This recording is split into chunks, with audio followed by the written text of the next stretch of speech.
Rápidamente vemos diagnóstico de falla cardíaca. Esto lo vimos en el video anterior, ahorita nada más es como una versión de resumen, o digamos más esquematizado. Entonces ya en el video anterior vimos, podemos tener falla cardíaca derecha o falla cardíaca izquierda. La falla cardíaca izquierda es la que se presenta con edema pulmonar, o sea el paciente va a tener disnea. En cambio la falla cardíaca derecha es la que se presenta con edema de miembros inferiores y hepatomegalia. Ahora, finalmente, la falla cardíaca afecta a los dos lados, pero es más fácil si lo dividimos así, falla cardíaca izquierda y falla cardíaca derecha. Y por otro lado, podemos tener una falla cardíaca sistólica o una falla cardíaca diastólica. Sistólica es que el corazón no se puede contraer bien y diastólica es que el corazón no se puede relajar bien. Ahora, el diagnóstico de falla cardíaca involucra dos partes, que es por un lado el diagnóstico per se de si el paciente tiene falla cardíaca o no, y por otro lado, cuál es la etiología de la falla cardíaca. Entonces, para diagnóstico de la falla cardíaca, lo primero, digamos, una de las cosas más importantes es la historia clínica. Y en esto lo más clásico es el edema pulmonar, que se presenta como disnea. Esto, digamos, es indispensable o casi indispensable para diagnóstico de falla cardíaca. Por otro lado está el ecocardiograma. Con eso podemos diagnosticar la falla cardíaca. También utilizamos el péptido natriúrico atrial o el brain natriuretic peptide, y el atrial natriuretic peptide, pero más que nada es el brain natriuretic peptide. Con este como tal no hacemos diagnóstico. Como tal el diagnóstico es diagnóstico en parte clínico, en parte por el ecocardiograma, pero este tiene muchísima sensibilidad. O sea que si tenemos brain natriuretic peptide en rango normal, o sea que sale negativo el estudio, muy probablemente el paciente no tiene falla cardíaca. Entonces si queremos excluir que el paciente tiene falla cardíaca, esto es con que el brain natriuretic peptide salga negativo. Si sale elevado, puede ser que tenga o no falla cardíaca, pero si sale negativo, o sea, si sale en rango normal, muy probablemente no tiene falla cardíaca. Ahora, otros métodos que podemos utilizar para diagnosticar falla cardíaca es una radiografía de tórax, en donde lo que vamos a encontrar nos lo aprendemos con la mnemotecnia A, B, C, D, E. Entonces, A es de que vamos a tener airway, B es de Kerley B lines. Este es, tenemos el corazón, tenemos una radiografía de tórax, entonces aquí está la tráquea, bronquio primario izquierdo, bronquio primario derecho, aquí están los pulmones, aquí está el corazón. Y las Kerley B lines, las líneas de B, las líneas de Kerley tipo B, son en la pared, aquí está la pared. Vamos a ver líneas que van desde la pared hasta el pulmón, o sea, así. Son muy difíciles de ver, pero esto indica edema pulmonar. Así. Podemos encontrar cardiomegalia, que esto es la C.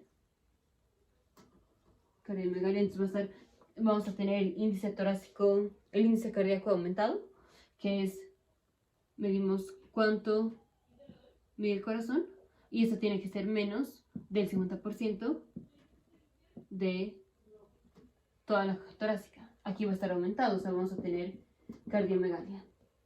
D es que vamos a tener dilated vessels in the lower lobes.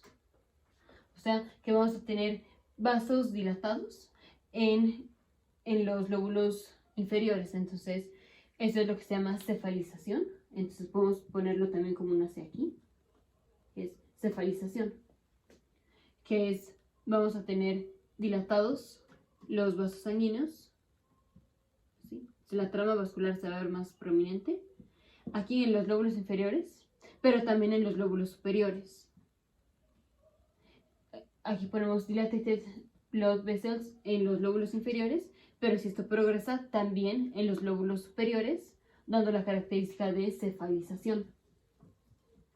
Entonces se va a ver la trama vascular y se va a ver así. Esto lo vemos más específico en videos anteriores. La E es de efusión, o sea, de derrame. Y también a veces podemos tener anemia.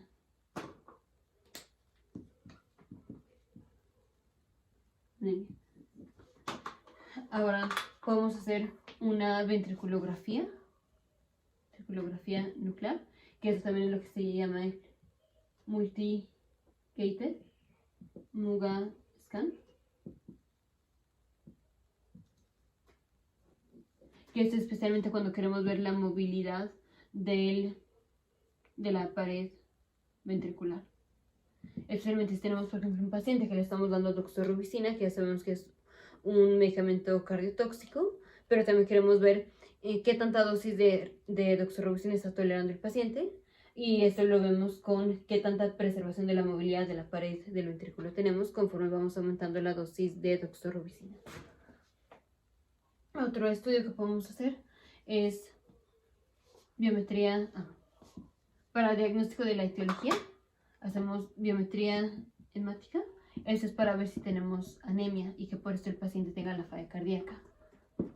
Podemos hacer un electrocardiograma en donde aquí podemos encontrar arritmias y que por esto el paciente tenga la falla cardíaca, como puede ser una taquicardia supraventricular o taquicardias ventriculares, por ejemplo taquicardias paroxísticas. También con un ecocardiograma vamos a diagnosticar el tipo de falla cardíaca, que si es una falla cardíaca diastólica o si es una falla cardíaca sistólica. Esto lo hacemos con un ecocardiograma transtorácico.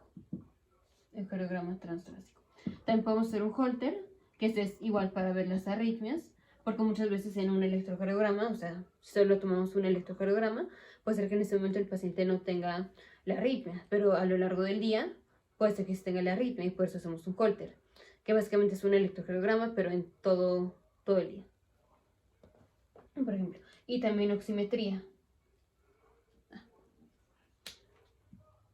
Esto es para ver si el paciente tiene disminución de la saturación de oxígeno y que por eso el paciente tenga la falla cardíaca. Entonces, la falla cardíaca, el diagnóstico es por un lado diagnosticar que el paciente tenga falla cardíaca y por otro lado, por qué el paciente tiene la falla cardíaca. Entonces, diagnóstico de falla cardíaca principalmente es clínico y con el ecocardiograma. Pero el Brain Natriuretic Peptide nos sirve mucho para descartar si el paciente tiene falla cardíaca. Si sale negativo, o sea, en rango normal, muy probablemente no tiene falla cardíaca. Otros métodos que utilizamos es la ventriculografía o el Muga scan, la radiografía de tórax, el ecocardiograma transtorácico para diagnosticar el tipo de falla cardíaca, o sea, no solo para diagnosticar falla cardíaca, sino para diagnosticar también el tipo de falla cardíaca.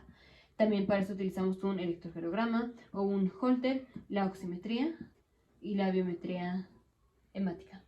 También podemos poner un catéter cardíaco, esto es para medir el diámetro de las válvulas y ver anormalidades del septum, porque cuando tenemos valvulopatías podemos tener finalmente, en consecuencia de la insuficiencia de la estenosis de las válvulas, podemos tener falla cardíaca.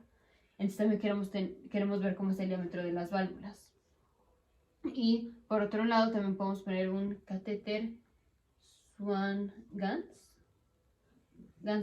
que esto es para diferenciar si la razón por la cual el paciente tiene la dificultad respiratoria es por edema cardíaco, o sea, por falla cardíaca, versus si la razón por la cual el paciente está teniendo la disnea es por síndrome de distrés respiratorio. En el video anterior vimos cómo se pone este catéter y porque esto nos mide básicamente la presión de la aurícula izquierda, o es un subrogado, es una medida indirecta. Y así es como hacemos diagnósticos de falla cardíaca.